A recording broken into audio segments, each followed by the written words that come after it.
UN Secretary General Ban Ki-moon made an emotional appeal to end the cycle of violence and condemned the repeated shellings of United Nations facilities in Gaza.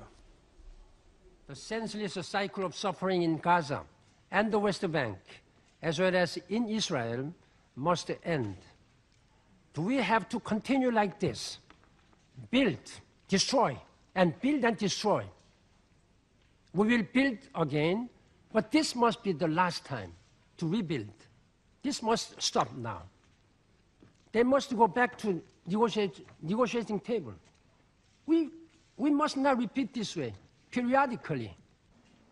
But of course, we cannot rest as the suffering continues.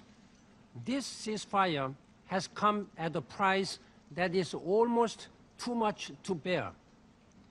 The massive death and destruction in Gaza have shocked and shamed the world.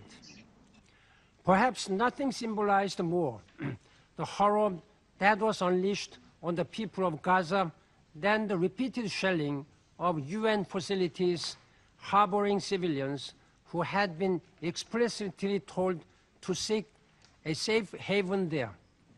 These attacks were outrageous, unacceptable, and unjustifiable.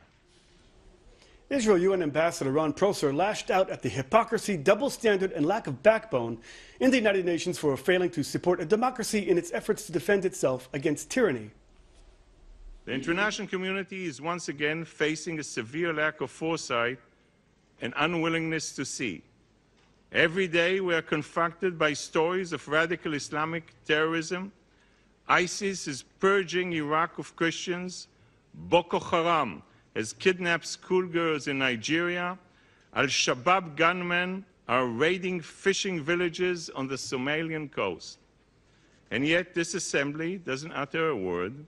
It can only muster its outrage when Israel acts to defend its citizens. The double standards are absolutely appalling. In Iraq, over 1,600 people were killed in July. In Libya, clashes between rival militias killed 200 people last month. And in Nigeria, Boko Haram has slaughtered nearly 3,000 people this year. It may just be me, but I didn't hear the Arab group rally to condemn these atrocities. Instead, this group gangs up against the only democratic nation in the Middle East that is defending its citizens from the totalitarian forces threatening every enlightened country in this assembly. It might be too much for you or to ask you to stand on our side in this battle between civilization and barbarism, but at least have the decency to swallow your selective outrage as Israel wages war against the extremist groups seeking to eradicate the values that we all hold very dear. Mr. President, Israel is on the front line of the war against radical extremism. The battle we fight today is the same battle that you all will fight tomorrow. Hamas, like ISIS and Al-Qaeda, shares a disdain for democracies, a contempt for modernity, and a willingness to target innocent civilians. And yet, some of you have abandoned the only democracy in the Middle East, standing against the tide of terrorism. What does this say about your values? What does it mean for the next generation? This institution is being held hostage by some in this assembly who are the worst human rights abusers. The Arab nations, backed by some members of the non-aligned movement, may have the numbers, but they don't have the morals. They use the majority to convene special sessions, issue condemnations, and push through resolutions demonizing Israel. In fact, I wouldn't be surprised if the Arab states passed a resolution saying that the terror tunnels were actually simply an irrigation system and that the rockets were nothing more than shooting stars.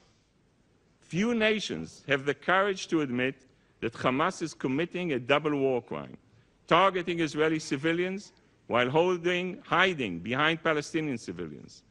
Fewer still have the courage to admit that Hamas is willing to see its own children killed so it can build sympathy for its cause. By not vocally and unequivocally condemning Hamas, you are condemning another generation of Israelis and Palestinians to further suffering. There's only one way to achieve sustained quiet in Israel and build a peaceful and prosperous Gaza. Hamas must be disarmed, Gaza must be demilitarized, and the international community must divorce itself from the romantic notion of Hamas's freedom fighters.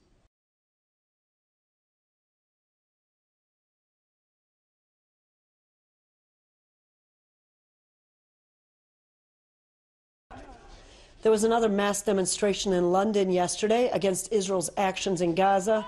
Tens of thousands marched through the main shopping artery of Oxford Street to the U.S. Embassy and on to Hyde Park to demand that Britain take a tougher line against Israel. The protesters chanted "Free, Free Palestine" and held up banners calling on the U.S. to stop arming Israel.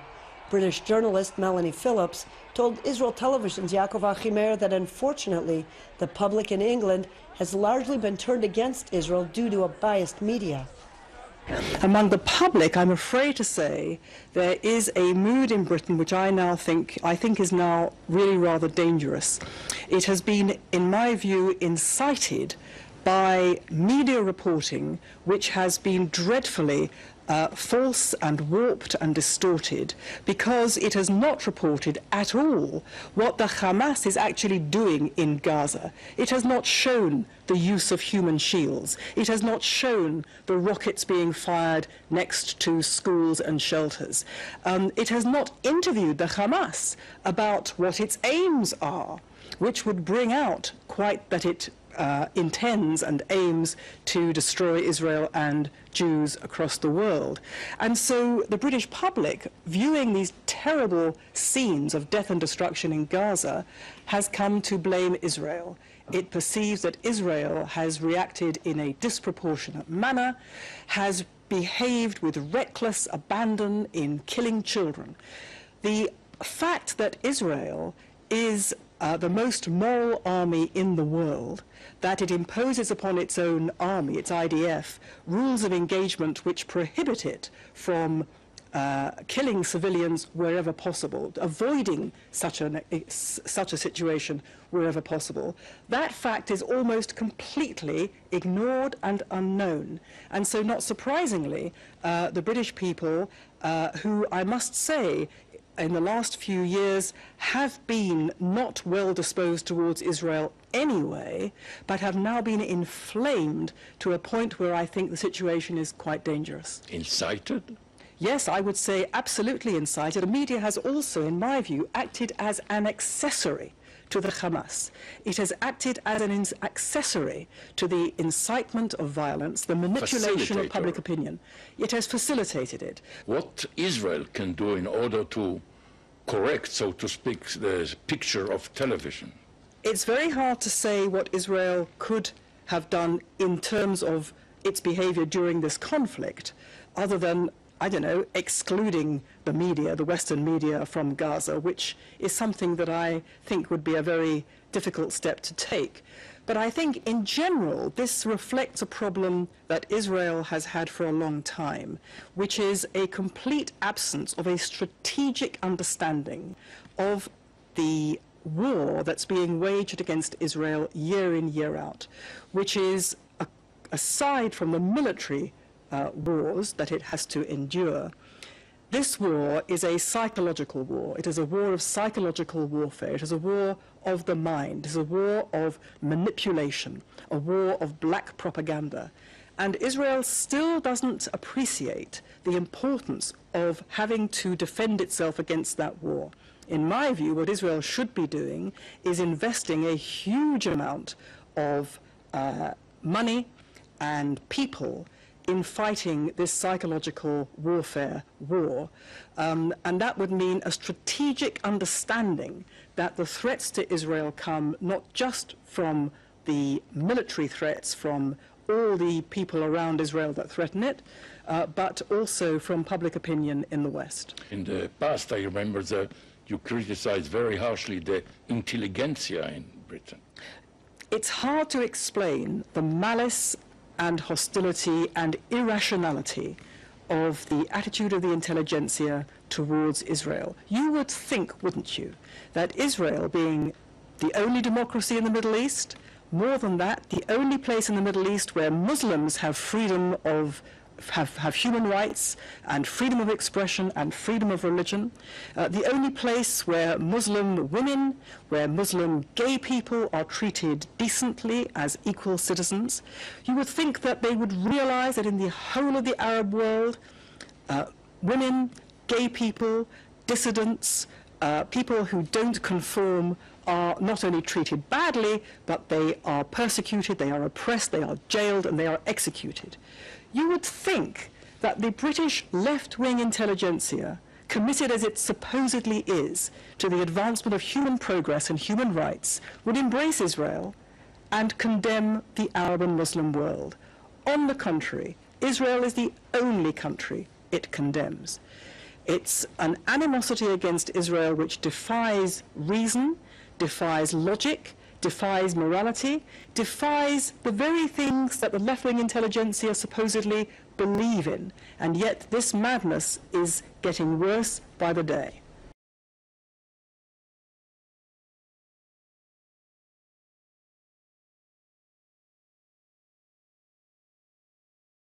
Hello and welcome to Ask the Source. I'm your host Josh Reinstein, and we're here on a beautifully cloudy day in Jerusalem on our rooftop studio. My guest today is Itamar Marcus, director of the Palestinian Media Watch. Itamar, thank you for being on the show. Hi, pleasure to be here, Josh. Itamar, tell our viewers a little about what is the Palestinian Media Watch.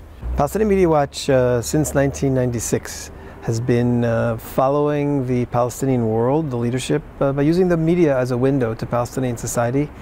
We study the whole width and breadth of the society, from sports pages to movie reviews and, of course, the leadership statements, to get a sense of where the leadership is drawing the people. Well, this is extremely important, especially here in Israel, because apparently they're saying one thing in English and then another thing in Arabic. What are some examples of that? Well, there's clearly a message of duplicity. There's a message of deception. In fact, the title of our book is Deception. The Palestinian Authority tells the world that they recognize Israel within the 1949 armistice lines, that their goals for themselves are only to get the West Bank, that they call Judea, Samaria, and Jerusalem, and the Gaza Strip. To their own people, the message is explicit that all of Israel is being targeted. I'll give you an example. We had a children's program recently on Palestinian TV where the boy, a 14-year-old boy, was being interviewed, and he said, "Oh, well, I've never been to Gaza and I've never been to Israel." The moderator stops him and says, "What Israel? It's all Palestine." And then she says, "Let's not forget that Palestine was occupied in 1948, and Jaffa and Haifa and Ramla and Akko, they remain Palestine and will return to us, and someday soon the occupation will leave and everything will return to us." Now, this is a children's program. That's how children are being brought up, to see the end of the conflict with the destruction of Israel. And this is probably the ultimate example of Palestinian Authority deception and duplicity. They tell the world, we recognize Israel, yet the entire population, including the children, get the message that eventually Palestine is going to replace all of Israel. One of the biggest farces that I've seen is that they build Mahmoud Abbas as the leader of the peaceful nation of the Palestinian Authority, yet he calls for destruction of Israel. In fact, in this last intifada that we're feeling here in Jerusalem daily, he is basically inciting towards it. Tell us a little about that. Mahmoud Abbas is definitely behind this current wave of Palestinian violence in and around Jerusalem that has left numerous dead already.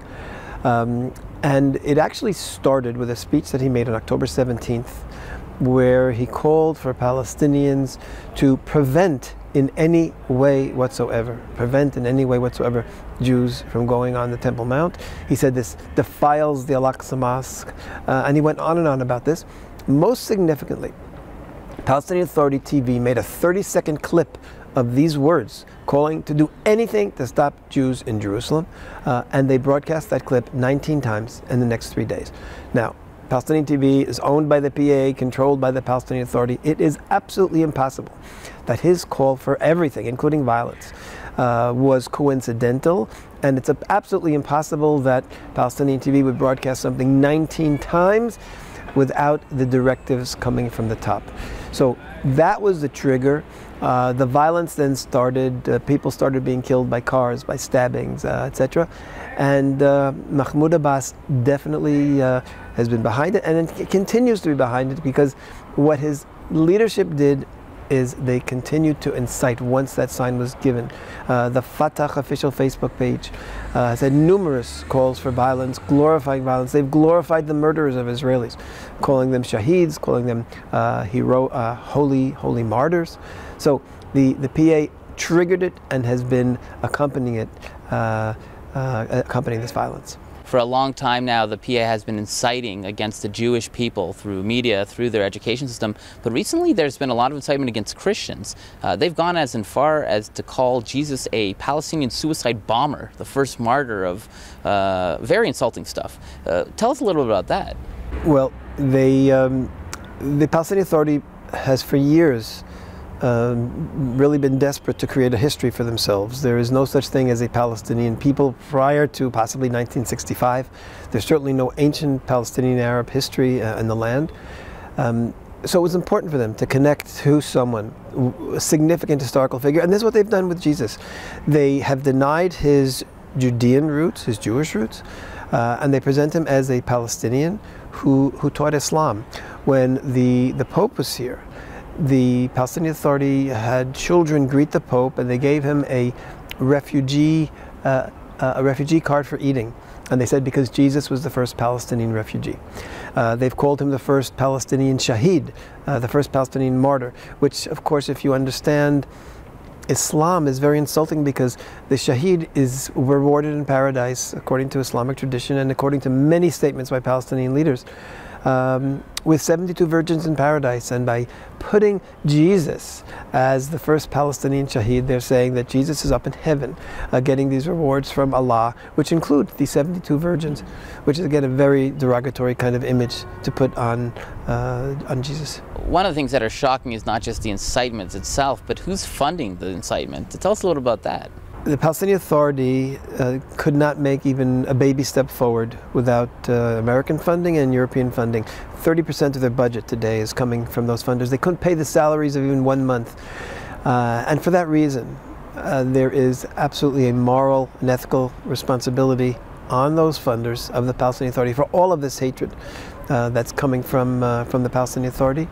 We have said many times and presented many times to members of European parliaments and to members of Congress, and we've showed them exactly what their money was paying for.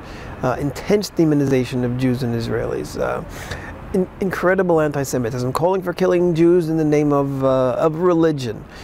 All of this, like I say, being funded by the Palestinian Authority general budget, which is funded by all of these Western countries.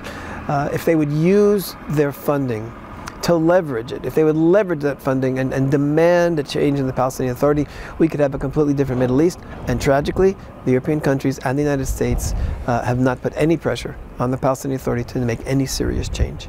Itamar, there are literally tens of millions of people watching this show. What message do you have for our viewing audience? Our message for the viewing audience is that in order for there to be peace in the Middle East between Israel and the Palestinians, peace has to be taught. There has to be peace education. Right now, not only are we lacking in peace education on the Palestinian side, there is intense hate promotion, hate education, the worst possible messaging coming from the leadership to the people. We have little children on television saying on official PA TV that Jews are descendants of monkeys and pigs. Jews rape women, Israelis rape women in the city squares, Jews are Zion with a tail. All of these statements that I just mentioned were all said by children on Palestinian TV. Official programs, and not spontaneous. These are planned events with children. Until all of that is eliminated, there will never be a Palestinian generation that will grow up that's willing to have peace with Israel. And I call on everyone who has any impact on the media, on leadership, on governments, on parliaments, to publicize the things that are on our website. That's palwatch.org, Palestinian Media Watch. Get this word out. Only by exposure will this ever be eliminated. As Chief Justice Brandeis said, sunshine is the best disinfectant. That's what we need. This word has to get out, to be eliminated, so that hopefully at some point we can have peace with some future Palestinian generation. Thank you, Itamar, for being on the show, and thank you for tuning in to Ask the Source. I'm your host, Josh Reinstein.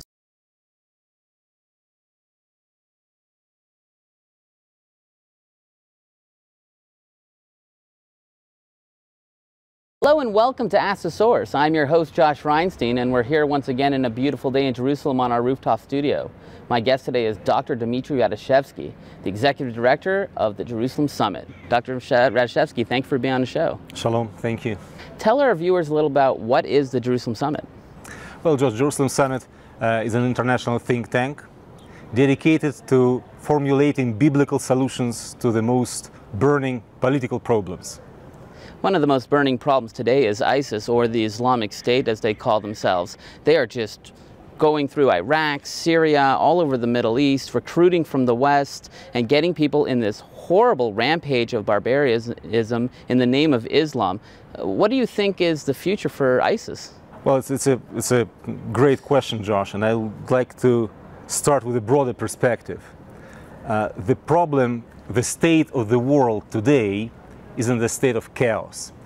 And the reason for that chaos is that two hemispheres, East and West, they both offer humanity two completely false, dead-end programs for building heaven on earth. Let's start with the West. The West offers a paradigm of the end of history, liberal atheism, consumerism.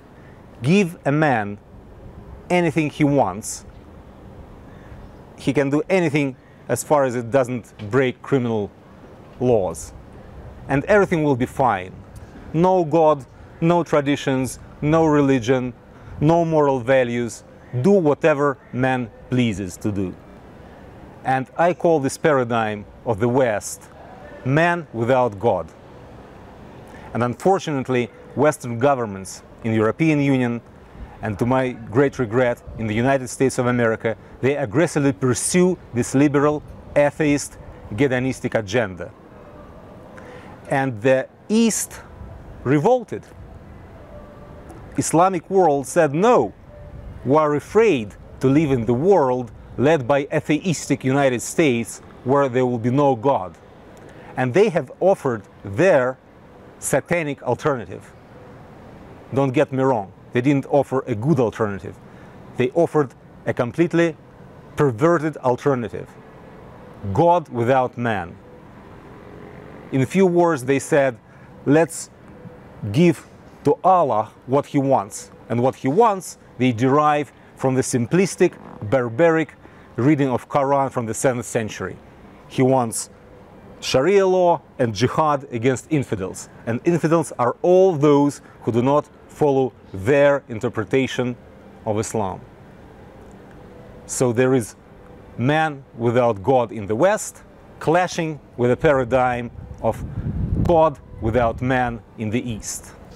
But we see with ISIS in Iraq, in Lebanon, in Syria, that it's just crazy barbarism in the fact that there's genital mutilation for women, there's slaughter of Christians, there's just complete genocide all the time, yet very little reaction from the West. So if this is a clash of civilizations between the West and the East, why isn't the West reacting? Well, the West hates to stand for moral values. If you do not have any moral values to which you stick, to which you're willing to sacrifice your well-being, your whims, your desires, not to say about your life, if you don't have these moral values, why would you go to war for defending your brethren in Christ if you don't believe in Christ? The West is so hedonistic, it's so centered on self-gratification that it does not want to risk any comfort for going to war for the principles. If the West were Christian, of course they would have been appalled, disgusted by the genocide, as Josh said, which goes on right now as we speak in the Middle East, genocide against Christians. But the West does not consider itself to be Christian. This is the problem. Yet, Dmitry, at the same time, we're seeing, especially in Europe, increasingly condemnation of Israel, the only free democracy in the Middle East. So they're quiet on the ISIS slaughter that we're talking about, yet on Israel issues, when we're defending against, for instance, Hamas, another terrorist organization just like the Islamic State, they're very vocal in condemnation. How do you explain that? Well, I think that in spite of the world being in a state of chaos, everything goes according to the God's plan. And God has created a center to bring together the dismantled world. And this center, which turns chaos into cosmos, is Israel. Restoration of Israel is the beginning of restoration of all things. This is the beginning of the end of chaos. And that's why all chaotic parts of the world, they hate Israel, because this is the middle ground. This is the balancing point. This is the point which proves that they're both wrong. The very existence, the very restoration of Israel proves that Bible is right, that God of the Bible is right. And the restoration of Israel proves that both atheistic West and Islamistic East are wrong. Dmitry, there are literally tens of millions of people watching this show. What message do you have for our viewing audience?